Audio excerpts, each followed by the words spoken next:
vrai fils ou d'une vraie fille de Dieu. Maman ni kamona bisa yeti lufuti ya malamu na mwa endoko mwasi to ya mwana mwasi ya mbali ya Nzambe. Quand tu es enfant de Dieu, Iyo tango zali mwana na Nzambe, qu'est-ce que tu vas gagner? nini yango okofalokola libula. Quelle est ta récompense? Yango litomba ekozala nini? Nous avons dit un enfant de Dieu, un vrai fils. C'est un fils qui ressemble à son père. Il doit faire un effort de ressembler à ton père. Parler comme ton père. Marcher comme ton père. Faire comme ton père. Un vrai fils ou une fille de Dieu, c'est un fils éternel. Le vrai fils, ils auront toujours la place dans la maison de son père. On ne peut pas changer de père. Je suis très fier de mon père, je suis très fier de ma mère.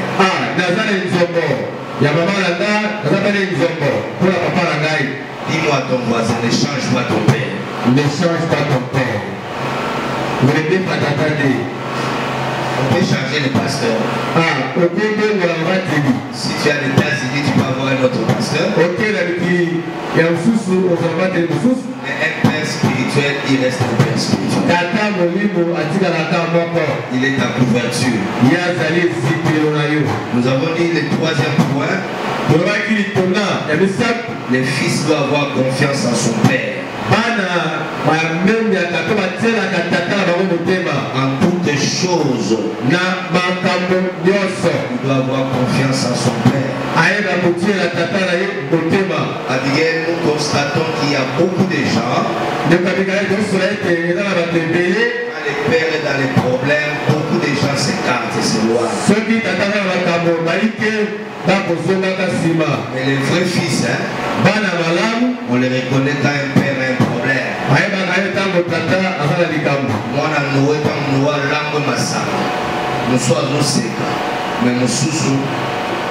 Vous savez, papa Antoine, il y a quelqu'un qui m'a vu. Moi j'ai pleuré, je suis choqué.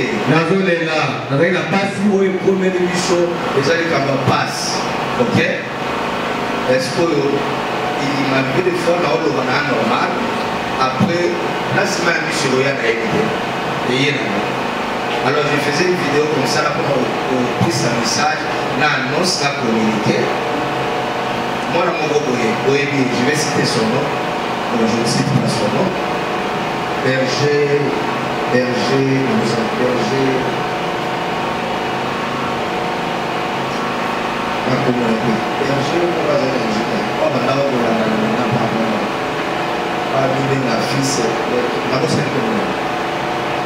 Berger Angie,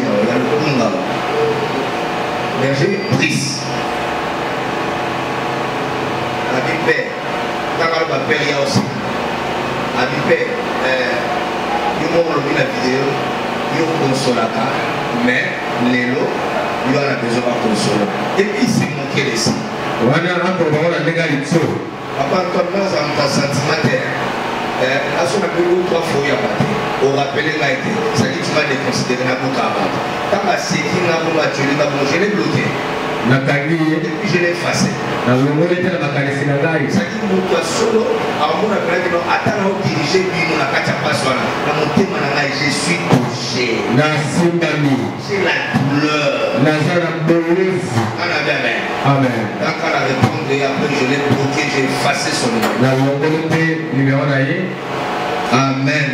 Amen. Alors un vrai fils, il est comme le fils de Noé. Papa me dit ma sanga langue, atikali mulungu, mais moi na mo wazo seka, mais mo so zui lamba, et au finika.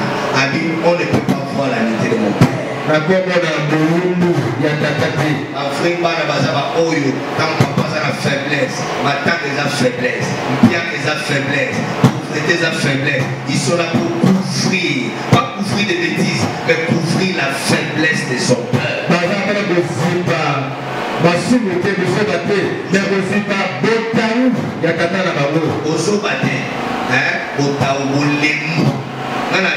Amen. Parce que chacun de nous ici, celui qui osera lever son poing, sa main comme ça, pour dire qu'il est parfait, c'est un matin.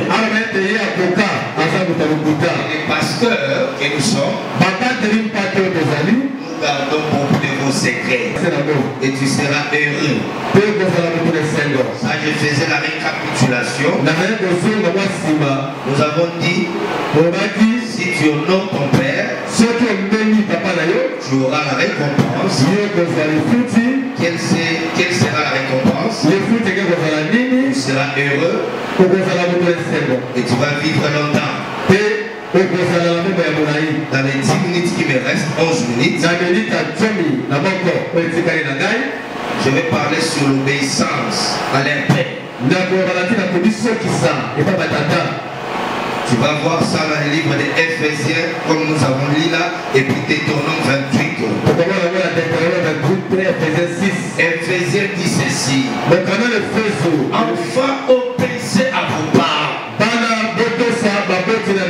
selon les seigneurs. Deutéronome dit, enfant, moi dans un bénédiction, si tu obéis, voici la bénédiction qui sera ton partage. Je voudrais te dire une chose. Ne cherche jamais la richesse. Cherche la bénédiction. Amen. Ne cherche pas la richesse. L'amour de l'argent est la racine de tous les problèmes. Cherche la bénédiction. Parce que la Bible dit, c'est la bénédiction de l'Éternel qui enrichit. Si tu es béni, la richesse viendra. Si tu es béni, la santé viendra. Cette année, que le Seigneur te bénisse. C'est pas ce que je dis. C'est moi ne finira pas. Dans tes affaires, que tu sois béni. Dans tes projets, que tu sois béni. Dans tout ce que tu fais, quand tu me donnes la main, que tu sois béni. La bénédiction vient annuler la malédiction. S'il y a des gens qui t'ont maudit, ils étaient des pères biologiques. Des parents biologiques. Je me tiens ici comme un père spirituel. Quand tu me donnes la main, j'annule toutes les malédictions qui pèsent sur toi. Toutes les malédictions qui pèsent sur toi. Parce que tu as commis une erreur. Parce que tu as commis une bêtise. Ce matin, en qualité de père, cela est effacé. Enfants, obéissez à vos parents. Selon le Seigneur, car cela est juste. Car honore ton père et ta mère. Le commandement avec une promesse. Et tout aille bien dans ta vie. Et que tu vives longtemps. Et nombreux des rebelles aiment faire appeler fils ou fille.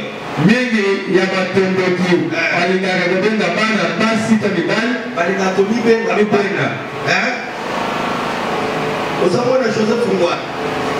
Oui, mais il est rebelle. Ils ne sont pas fils ou des filles. Alléluia. Les vrais fils, ils obéissent à leur père. Vous savez que moi je n'ai pas un caractère facile.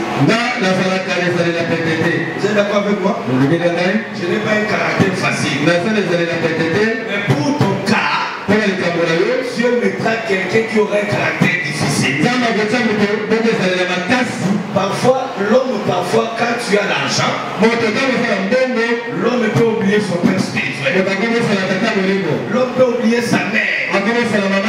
J'ai dit ça à mon grand frère. Peu importe ton statut social, papa reste papa. Maman reste maman. Quand on a eu ce problème, la première des choses que je fais, j'allais acheter la veste pour mon père. Je vais acheter un habit pour allé acheter les cabelles pour ma mère. J'ai acheté les babouches. Je ne fais pas ça pour donner l'impression que je suis bon. Quand tu obéis à tes parents, tu vas recevoir, tu seras erré dans ta vie. Il dira toujours Seigneur,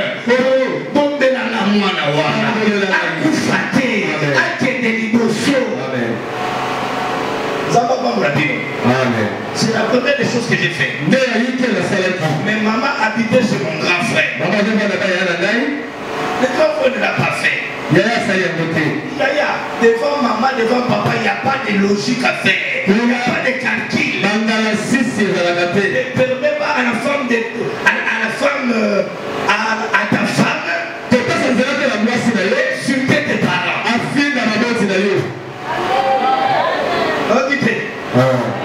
Mon chéri, parce qu'il y avait une maman et il y avait un papa. Les gens qui t'admirent aujourd'hui, s'il y a eu un parent quelque part, atanga te poyo tanga, alata te poyo lata, akoma bobo c'est à cause de toi. C'est pourquoi vous devez honorer vos parents. Vos parents va honorer les oncles paternels. Si les sorciers fait du bien, on ne peut pas maudire celui que Dieu a béni. Ici, ce n'est pas le ministère de combat spirituel. Avant que je te donne, je dois constater ton état d'âme. Personne ne peut maudire celui que Dieu a béni. Personne ne peut abaisser celui que Dieu a élevé. Celui qui est à lui plus fort. Celui qui est à lui plus puissant. Merci papa. Alléluia.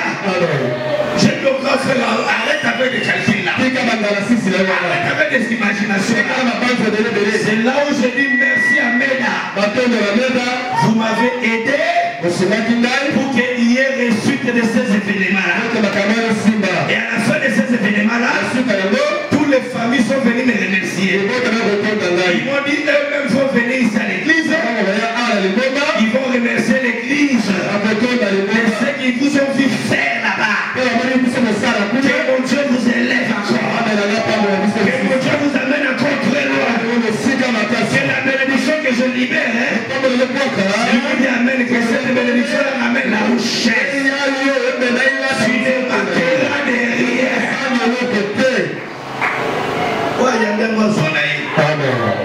Un enfant, un fils.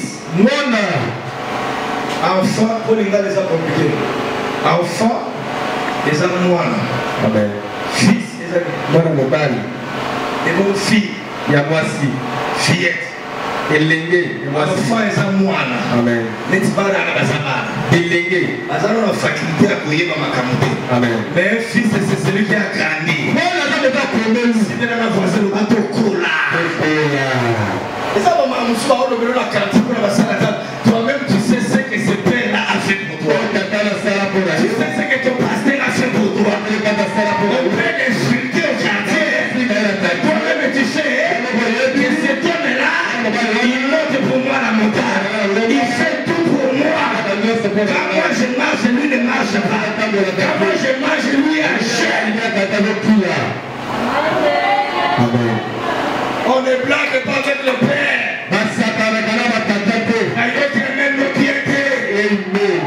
C'est pourquoi la Bible dit si tu obéis, voici la liste des bénédictions qui sera ton partage. Dans la zone tu seras béni dans ton départ. Tu seras béni dans ton arrivée. Tout lieu que tu mettras la main de Dieu, Dieu te bénira.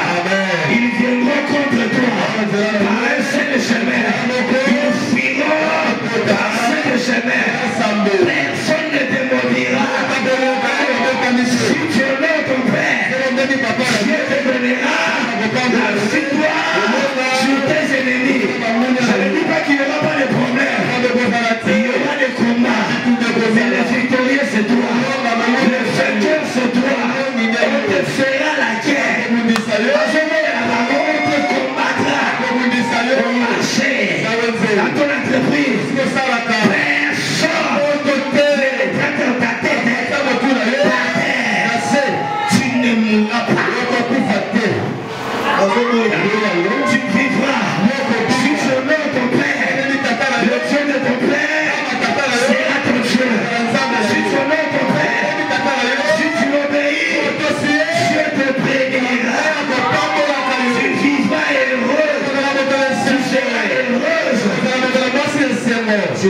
cheveux blancs.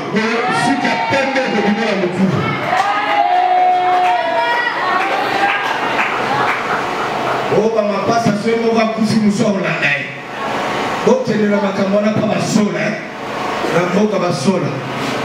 Sola le l'a été. Sola m'a défendu d'aller au cimetière. Oui, papa, il est temps de l'aider. A dit, yo, ça, il passe. Dès qu'il passe à la Koufouana, il faut avoir que le cimetière va faire la cérémonie. Mais tika bat ma kende. Mais yo, ok, l'été. Dans ma moka, je suis bat ma Koufouana sur ok. Je ne suis pas mort. C'est moi qui prêche aujourd'hui. Ah, Sola est là. Ah, elle est là. Ah, Sola est là. Je l'aime beaucoup, elle est là. Oui, c'est normal. C'est la culture de l'autre côté là.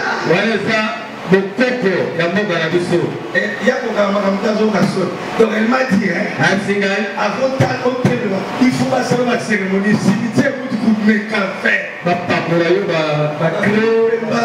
Et puis, quand tu fais un pile, pasteur, moi, combat spirituel. Il faut comprendre le sous la pasteur.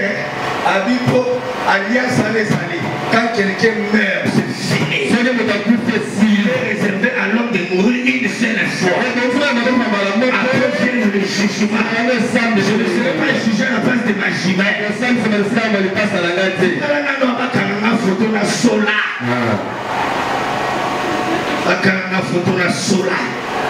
Papa, si vous avez un pasteur, vous avez la connaissance de ton papa.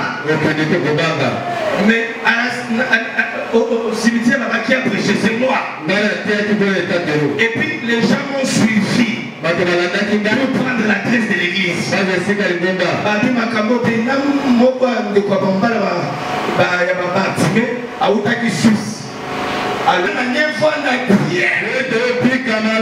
Parce que les personnes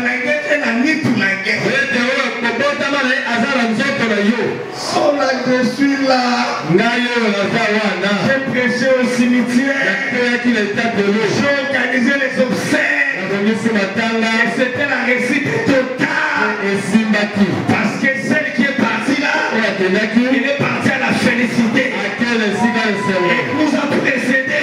À partir d'aujourd'hui, je ne plairai plus. Maintenant que c'est là qui me dit je ne plairai plus. Je sais qu'elle est à la gloire. Elle est à côté d'Abraham. Et quand il y aura résurrection, ce n'est pas d'abord nous. Ce sont ceux-là qui sont morts en Christ. Dernièrement, ils seront ressuscités. Et ces jours-là, Esther en roi, elle ressuscitera en premier. Et moi aussi, je serai avec elle là. Dans la gloire du Père. À partir d'aujourd'hui, on va dire à ces gens-là du village qu'il y a d'autres coutumes qui sont bonnes. Mais il y a d'autres coutumes qui ne sont pas bonnes. Ne m'appliquez pas ces coutumes-là. Je suis Jimon, mais je suis un homme spirituel. Je suis Jimon, mais je suis un roi de l'éternel. Je suis Jimon, mais je suis un ange de l'éternel.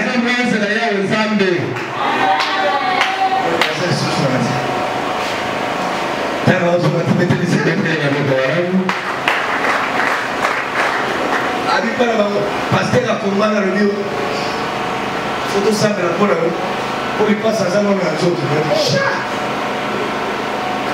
Elle m'a dit la sœur, ça pasteur. Peut-être là mon col, il y a celui qui a connu, peut-être là un pasteur. Peut-être que ça mon école là. On a dans son côté Kuba. Là il y a un boy qui âge. La biographie. Pour âge à pasteur, il va y avoir un autre. Mais la bio, j'ai 50 ans. À coup, il a 50 ans. Le soir, la nouvelle âge, il a eu sauté. La vie peut être âge. On peut être à 57. Alors, on va bien dire. Pasteur, il va y avoir âge a été. Pasteur, il va y avoir l'école a été. Pasteur, il va y avoir origine, il va y avoir été. Pourquoi? C'est pas nous, à temps, il est assez bizarre. Mingi bakubazana tendance au Québec les akabalou. Oh pasteur à cause de la montée coloté. Pasteur à cause de la tribaliste était. Bandi yebele bazana soka yike pasteur wa za mutapolobo. Donc ça va toujours se voir dans des pasteur à sa tata. Amen. À sa tata, il y a Balouba, il y a Batabolobo, il y a l'église au humanisme italien. Pasteur à sa pasteur, il y a Batou. Il faut que nous soyons à l'aise. Basala avantage. Amen. On a dit que on a dit avantage. Avant d'entrer c'est un avantage à Talingari. Ah, il y a ça angolaise. Mais quand on a avantage, à se retrouver. Il faut pas y aller à Angola. Aïe la voix au rapino. Filo à Kanamina Nzimba. À Kanamina Osé. Ebush, matin, ebush. Matin,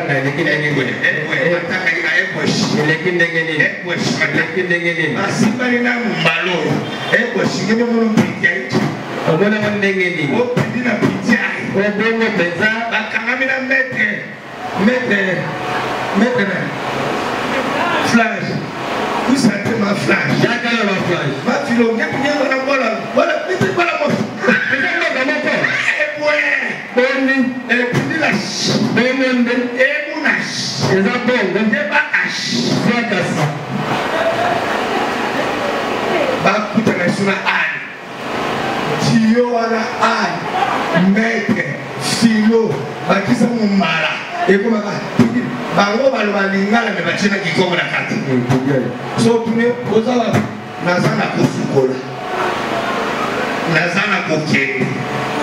Nazana kolata. Balobalizala kote. Balobatete nazana kosukola.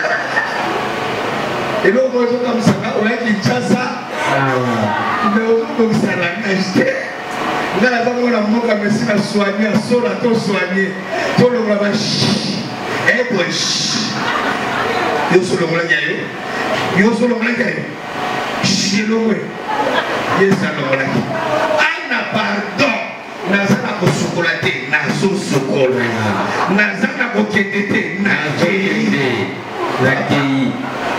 ikamni nazana kosukola nazana koke sikosu na edike oh wana sa leader na biso baba lokanisa église comme ekolo na bango aweza bandunute aweza kasaite aweza esika bapronamiza bache bango pendene bazana couleur politique te bazana couleur société awa biso nyonso bana ya nzambe omoni baboyi kopesa kame soki église ekomi ya baluba ya kose retrouve ekomaka soki akangami na ye moluba bisolani akanga bo nani akangami na china ekoma betwavo zosala betwavo malukala papa ojipe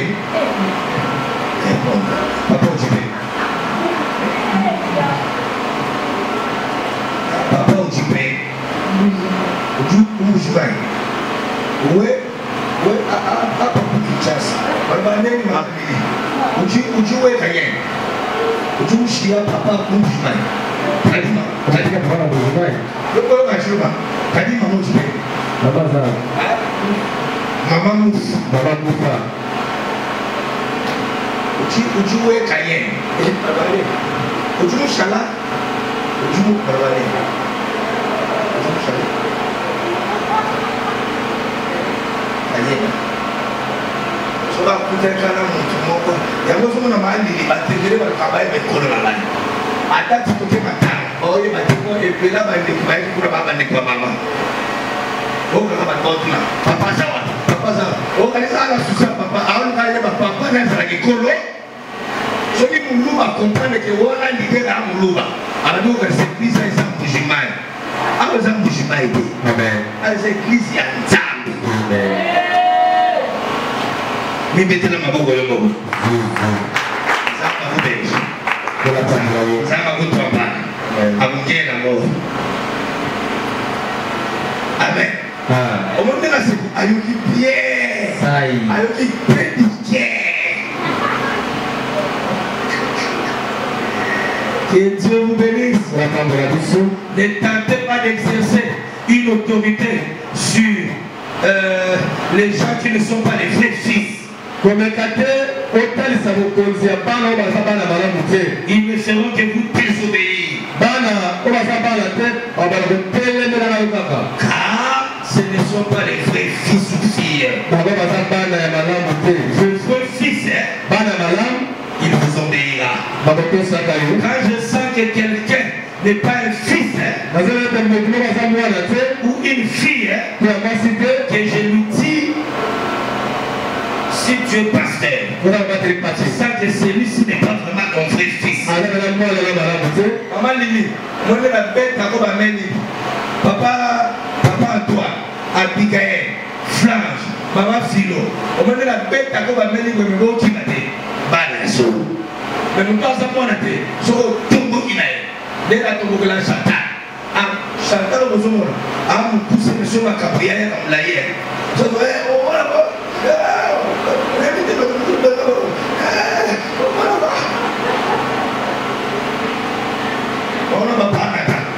maintenant ils sont venus à ton fan à la tête. Au combattre. Papa n'a pas le mot de Cabo Joaillo. Je vous parle frère fils de Lobaka n'a pas de limite. Papa doit, sauf que la panne à Naples, Bana Papaya, au lieu de la bande christianité. La christianité, on a libre. On l'a poignon sur le bol, au copanza. Mais moi, la catastrophe, c'est la bino. On va tomber à ton bagaille. À tous, on peut se conseiller. La limite aux ala. Bano va mis cette bête à la cabane à la biso. Sauf que tu nous dois savoir la bisoté.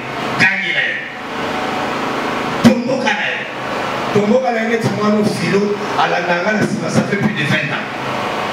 Il m'a cambo à la nouvelle. On va film à soi. On va zoom et va porter la joie. Sur le monde à Soyaka, Maman Lili, c'est pour la barre à Naples. Sur le monde de la Arlette, Rosie, au Coloba, Negolboloba, au côté passé même maman. Mais sur le monde de la chance, moi, va réserver aux hommes. Sur le monde de la Mamoussous, moi, va réserver ça. Aujourd'hui, peut-être que sur le lobby pour une auto, peut-être que mais moi, je n'ai pas à côté de moi, je n'ai pas à côté de où ils vont. C'est toi notre père. C'est toi ma mère. C'est un conseil que je donne aux parents. Oh, Monica, ça, moi, je n'ai pas solo, je n'ai pas réserve. Amen. Amen. Que mon Dieu vous bénisse. Le deuxième point, c'est les fils. Les filles doivent imiter leur père. Le fils ne fait rien de lui-même. Il ne fait que ce qu'il a vu faire son père. C'est dans Jean chapitre 5, verset 19. Et tout ce que les pères font, les fils aussi les font. On s'arrête ici aujourd'hui. Retiens ceci. Un vrai fils doit obéir à son père. Et les vrais fils ou filles de Dieu, ils doivent faire, disons, imiter leur père. Tout le amen. Amen. Tout le amen. Amen.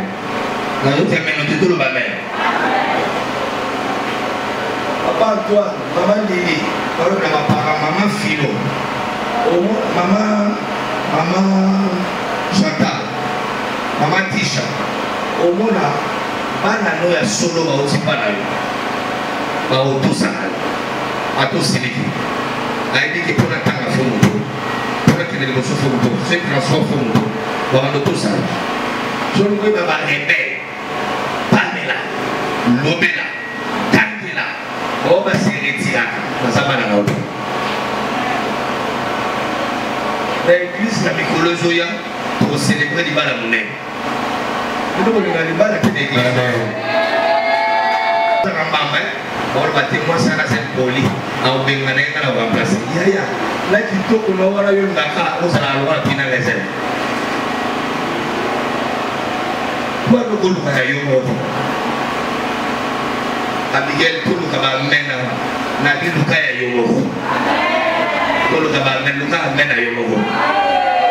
vraiment il a été battu dans l'aïe. C'est là la bande de Yazo elle sous tes poignets. Il est mort il dit pourquoi bande de Ya. Il est mort pas il dit pourquoi Soya.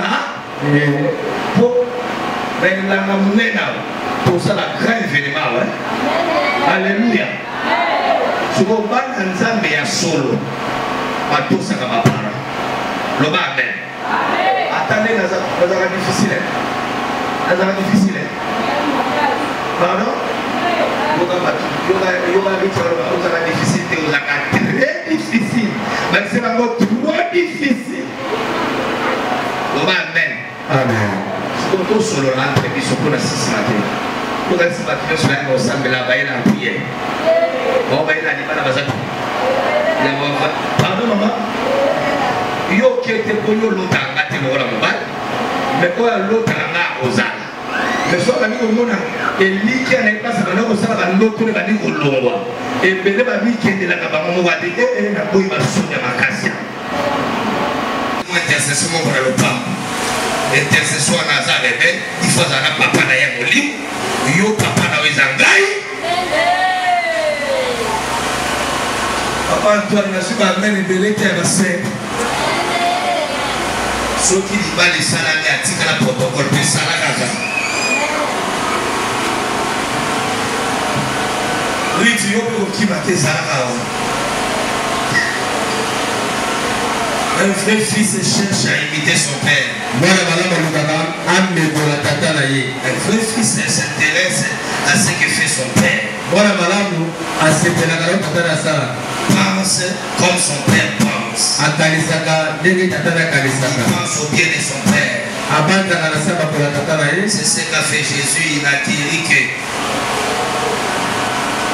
il a guéri les gens, il dit ce que je fais, c'est mon père qui me le fait, qui me le donne. Les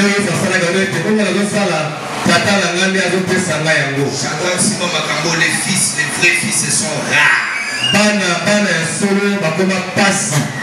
C'est pourquoi à l'église, papa Antoine avant de l'église, nous avons battu à la on l'examine dans la moto.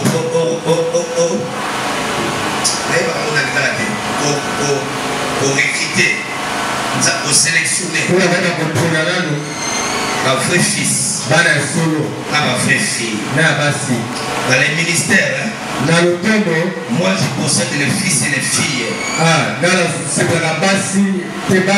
qui s'épanouissent, qui vont de l'avant pour aussi soit un vrai fils ou une vraie fille de Dieu. C'est vrai. Tout père spirituel, c'est un humain. Et moi aussi, je suis un humain. Je suis un parfait. Je ne serai jamais comme Dieu. Mais tu dois copier, tu dois m'imiter. Tu dois imiter ce que moi je fais. Dieu a envoyé son fils. Et tout ce que Jésus faisait, il le faisait au nom de son Père. Amen. Amen. Amen. Amen. Alléluia. Amen. Que Dieu bénisse. Que Dieu bénisse. On va continuer les dimanches. Donc tu vas retenir un vrai fils qui doit obéir à son père. Il doit imiter son père. Papa, vous allez avoir autant la bana na bino solo. Au moins qui parmi bana na yo, et aux alam moko. Avant de casser la cama comme you paposa. On n'a pas attendre un négligé la gota. Na tout le monde nous souvient au aussi na qui le temps à la IPC à Saladini. Papa na Saladini. Fiscalité. Il a dit moi nous jeune fille à quelle fiscalité wa. Donc elle a y été. Et ça m'a qu'il a tata des obéna. Papa, moi aussi. Au gros qu'il n'a plus au susté. Na tout le salé. On a la fiscalité. Na la neni bien. Papa na maman sana fiscalité. Amen. Nana bien amen. Amen. Bon, à cause de la fiscalité, on va nous la fiscalité dans ma caméra. Papa na maman comment? À la nègre après la matable. Elle s'est là mes condoléances. C'est ça. C'est quoi? Père Abigail a toute la journée soit avec dans la chambre. Azokomaka. Et Oyo. Nazokolo bien te Oyo. Nazokono bien te Oyo. Ezale yo. Wale kama chata. Ezale yo. Nazokono bien te. Papa Abigail akomaka. Ata Abigail a cette fiscalité. Notalela na simozane. Notalela na simozane. Oh, remarquez que l'autre qui tata attaque fiscalité. Attends, frère, déjà 8 000. Il y a un gars comment 8 000. 8 000. On a fait les dépenses. Ça déjà y est maquillage pour commis. Soit tu dois la raison comme ça, les tout la dessa. So maintenant, ça dit maquillage. Moi, na solo à côté à kaba parana yé. Côté les balcons. Déjà, ce qui est ici, ça dit 1h40 l'embouteillage. Moi, on a évité. Pourquoi on a l'excellence? Pourquoi on a compris la modèle? Alors, on a eu l'embouteillage comme une tyrannie. Dans le dimanche, les embouteillages, c'est que l'homme aura ses mains.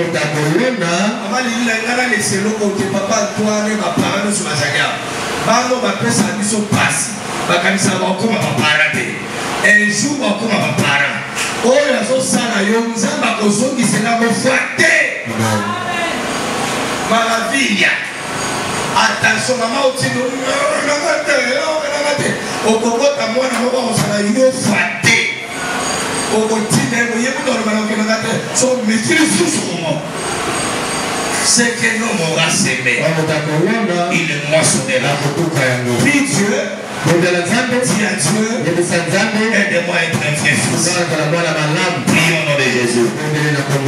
De Jésus. Vous êtes sans âme, n'attendez pas moi dans ce sort. Vous êtes de la terre de la bonne âme. Là, il me fait attendre à la cabane. La première est sur ma sia. Sa mère a l'ensemble et rébellion le moi. Ingratitude le moi. Au nom puissant de Jésus. Éternel Dieu de grâce, aide le Seigneur, que de la vraie fils, et que de l'unité la grâce à la tata la vie au Seigneur.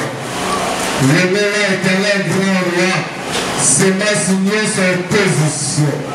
Le meilleur éternel quatre la mission, de l'humanité et de l'Inzadi, de tous sur la vie partage la mission éternelle Dieu de grâce. Sur la vie son ange. Voilà mon beaucoup.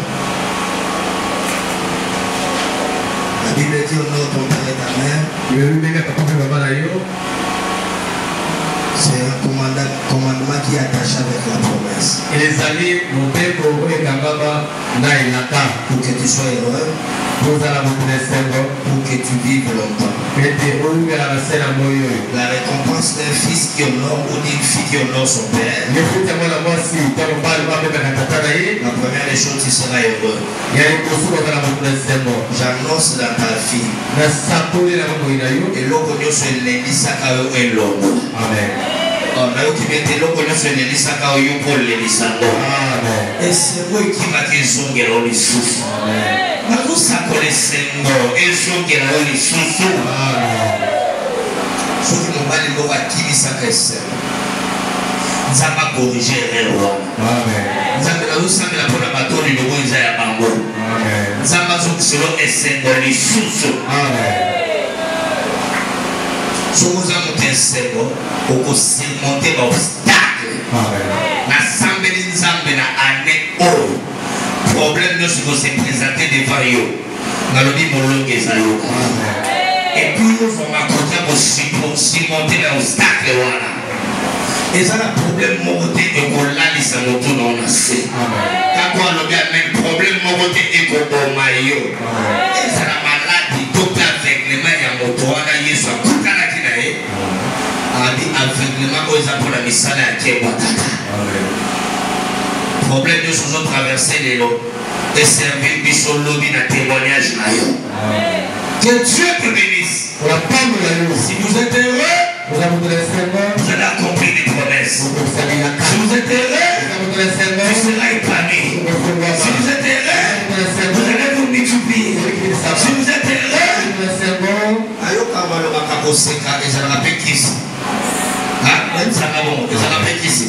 si vous êtes heureux,